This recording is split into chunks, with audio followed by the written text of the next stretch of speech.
जब हम संविधान की बात करते हैं तो दिमाग में अक्सर अदालतें आती हैं, चुनाव, नागरिकों के अधिकार, ये सब। लेकिन विदेश मंत्रालय, ये थोड़ा चौंकाने वाला लगता है। बिल्कुल। मतलब हम विदेश नीति को अखबारों की सुर्खियों या टीवी की बहसों से जोड़ते हैं, संविधान की भारी भरकम किताबों से नहीं। सही बात है। और हमारे पास जो स्रोत है वो इसी छुपी हुई लेकिन बहुत मजबूत कड़ी को सामने लाता है। अच्छा। वो ये बताता है कि भारत का विदेश मंत्रालय सिर्फ दूसरे देशों से रिश्ते नहीं बना रहा, बल्कि वो दुनिया के मंच पर हमारे संविधान की आत्मा को पेश कर रहा है। तो आज की हमारे इस चर्चा का मिशन यही समझना है कि डॉक्टर बाबा साहब अम्बेडकर ने भारत की विदेश नीति की नींव किन संवैधानिक और नैतिक उसूलों पर रखी थी, और कैसे आज भी, मतलब 70 साल बाद भी, विदेश मंत्रालय उन उसूलों को जी रहा है। चलिए इस दिलचस्प विषय की गहराई में उतरते हैं। और उसकी शुरुआत होती है एक बहुत ही बुनियादी विचार से। संविधान भारत को एक संपूर्ण प्रभुत्व संपन्न राष्ट्र कहता है। भारी शब्द है ये। भारी शब्द है, लेकिन इसका सीधा मतलब है कि भारत अपनी मर्जी का मालिक है। वो अपनी विदेश नीति खुद तय करेगा, किसी के दबाव में नहीं। ओके। और डॉक्टर अंबेडकर का विजन यहाँ बिल्कुल साफ था। भारत दुनिया में अपनी पहचान बनाएगा। लेकिन कैसे? शांति, इंसानियत और नैतिकता से, न कि फौजी ताकत से। यहीं पर स्रोत में कमाल की बात सामने आती है। ऐसा लगता है कि हमारे संविधान बनाने वालों ने सिर्फ देश चलाने के नियम नहीं लिखे। नहीं, उन्होंने दुनिया के साथ हमारे रिश्ते का डीएनए भी लिख दिया था। बिल्कुल, डीएनए ही कह सकते हैं इसे। और ये डीएनए हमें मिलता है अनुच्छेद 51 में। ये इतना खास क्यों है? आप इसे विदेश मंत्रालय का मिशन स्टेटमेंट कह सकती हैं। अच्छा।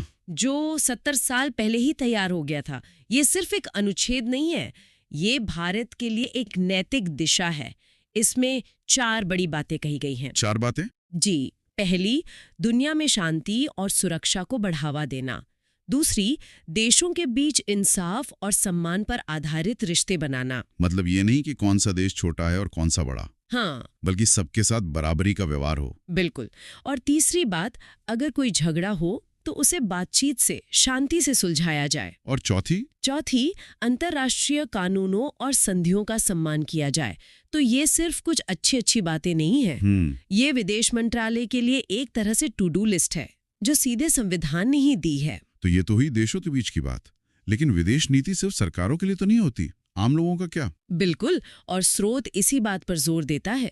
ये एक बहुत ही मानवीय पहलू है। वो कैसे? स्रोत इसे सीधे संविधान के अनुच्छेद 21 से जोड़ता है। अनुच्छेद 21? जीवन और व्यक्तिगत स्वतंत्रता का अधिकार। जी। और कमाल की बात यह है कि विदेश मंत्रालय ये मानता है कि ये अधिकार भारतीय सीमा पर खत्म नहीं हो जाता। एक मिनट, मतलब अगर कोई भारतीय छात्र, मजदूर या कोई परिवार विदेश में है तो भी अनुच्छेद 21 उनकी हिफाजत करता है? हाँ, और विदेश मंत्रालय उस हिफाजत को सुनिश्चित करने वाली एजेंसी है। अच्छा। इसीलिए दुनिया भर में हमारे दूतावास और उच्चायोग सिर्फ डिप्लोमेटिक सेंटर नहीं है। तो फिर क्या है? वो विदेशों में बसे भारतीयों के लिए एक सुरक्षा कवच है, एक सहारा है। और ये कोई एहसान नहीं है, ये उनका संवैधानिक दायित्व है। बिल्कुल। मुझे लगता है इसका सबसे बड़ा उदाहरण हमने हाल के सालों में कई बार देखा है ना। हाँ, ये सिर्फ किताबी बात नहीं है। जब यूक्रेन में युद्ध छिड़ा या सूडान में गृह युद्ध शुरू हुआ, ऑपरेशन गंगा और ऑपरेशन कावेरी, एकदम वो मिशन इसी संवैधानिक जिम्मेदारी का नतीजा थे। वो सिर्फ एक रेस्क्यू मिशन नहीं था, वो विदेश की धरती पर अनुच्छेद 21 को लागू करना था। वाह, मैंने कभी इस तरह से नहीं सोचा था कि एक रेस्क्यू ऑपरेशन की जड़ें सीधे हमारे संविधान में इतनी गहरी हैं। हाँ, स्रोत अनुच्छेद 253 का हवाला देता है। ये संसद को ताकत देता है कि वो किसी भी अंतर्राष्ट्रीय संधि को लागू करने के लिए कानून बना सकती है। लेकिन ये प्रक्रिया विदेश मंत्रालय के जरिए होती है। जी, उन्हीं के समन्वय से होती है। तो मंत्रालय ये तय करता है कि कौन सी डील देश के लिए अच्छी है और कौन सी नहीं। हाँ, वो ये पक्का करता है कि हम जो भी अंतर्राष्ट्रीय डील साइन कर रहे हैं उससे देश की आजादी पर, उसकी संप्रभुता पर कोई आंच ना आए। मतलब अपनी शर्तों पर। अपनी शर्तों पर हम दुनिया से जुड़ेंगे, लेकिन अपनी पहचान खोकर नहीं। इसी पहचान को बनाए रखने के लिए स्रोत विदेश नीति के 3 स्तंभों का जिक्र करता है: असहभागिता, समानता और सहयोग। असहभागिता या नॉन अलाइनमेंट तो हम सब ने सुना है, पर आज के दौर में इसका क्या मतलब है? ये बहुत अच्छा सवाल है, शीत युद्ध के दौर में इसका मतलब साफ था कि किसी भी सैन्य गुट में शामिल नहीं होना है। हाँ, अमेरिका या सोवियत संघ के खेमे में नहीं जाना।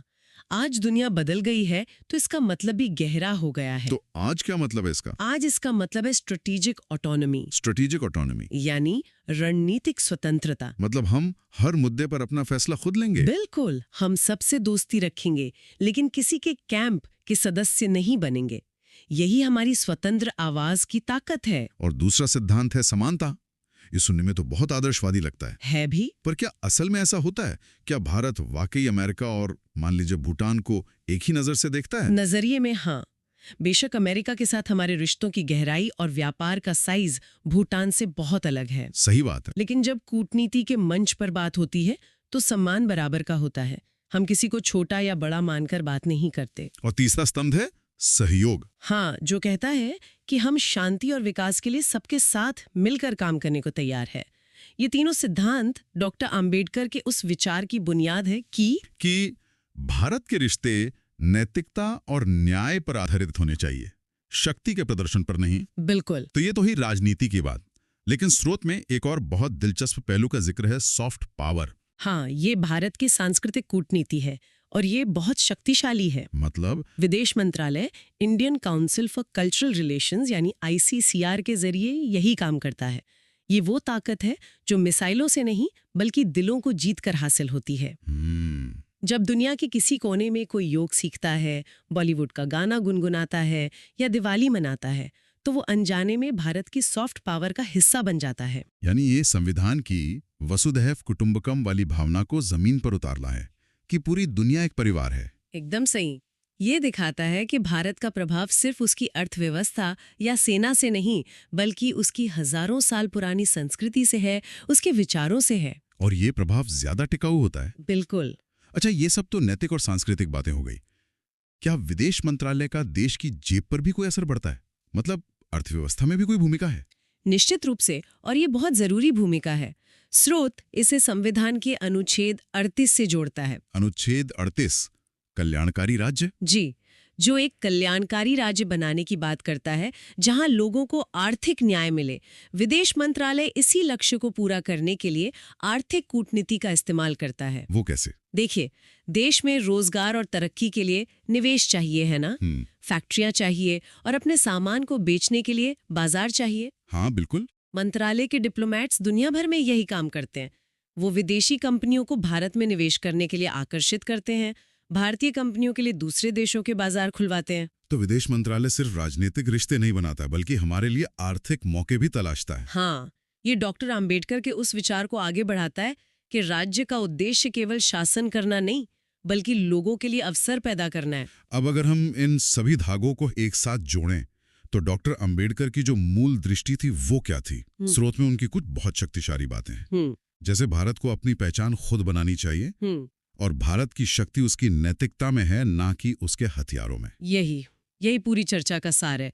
डॉक्टर अंबेडकर एक आत्मसम्मानी भारत चाहते थे। आत्मसम्मानी? ऐसा भारत जो किसी बड़े देश का पिछलग्गू ना बने बल्कि दुनिया के मंच पर अपनी स्वतंत्र और नैतिक आवाज उठाए। वो चाहते थे कि भारत की पहचान एक ऐसे देश की हो जो सही के साथ खड़ा होता है, भले ही वो अकेला क्यों ना हो। और विदेश मंत्रालय इसी विजन को आगे बढ़ा रहा है हर कदम पर। जब भारत संयुक्त राष्ट्र के शांति मिशन में अपनी सेना भेजता है तो वो अपनी संवैधानिक जिम्मेदारी निभा रहा होता है। जब वो किसी पड़ोसी देश में भूकंप या तूफान आने पर सबसे पहले मदद भेजता है तो वो मानवता का धर्म निभा रहा होता है। सही बात है। जब भारत जलवायु परिवर्तन पर जिम्मेदार रवैया अपनाता है तो वो इसी नैतिक शक्ति का प्रदर्शन करता है। विदेश मंत्रालय इसी आत्मनिर्भर और नैतिक विदेश नीति का संचालन करता है। तो आज की इस चर्चा से ये साफ है कि विदेश मंत्रालय केवल एक सरकारी विभाग नहीं है। ये असल में भारत के संवैधानिक आदर्शों, न्याय, स्वतंत्रता, समानता और बंधुता का वैश्विक मंच पर प्रतिनिधि है। ये डॉक्टर अंबेडकर के उस सपने को साकार करने की कोशिश है जहां भारत को उसकी सैन्य ताकत से नहीं बल्कि उसकी नैतिक और संवैधानिक सोच से दुनिया में जाना और पहचाना जाए। बिल्कुल। और स्रोत में एक बहुत गहरी बात कही गई है, भारत का संविधान मानवता की सेवा का माध्यम है। ये बात आज के दौर में एक बहुत जरूरी सवाल खड़ा करती है, जिस पर श्रोताओं को सोचना चाहिए। वो क्या? आज की दुनिया में जहां हर देश माय नेशन फर्स्ट की बात करता है, क्या कोई देश सच में अपनी विदेश नीति को पूरी तरह से नैतिकता और मानवता के सिद्धांतों पर चला सकता है? और अगर चलाता है तो उसे इसकी क्या कीमत चुकानी पड़ सकती है? ये सोचने वाली बात है।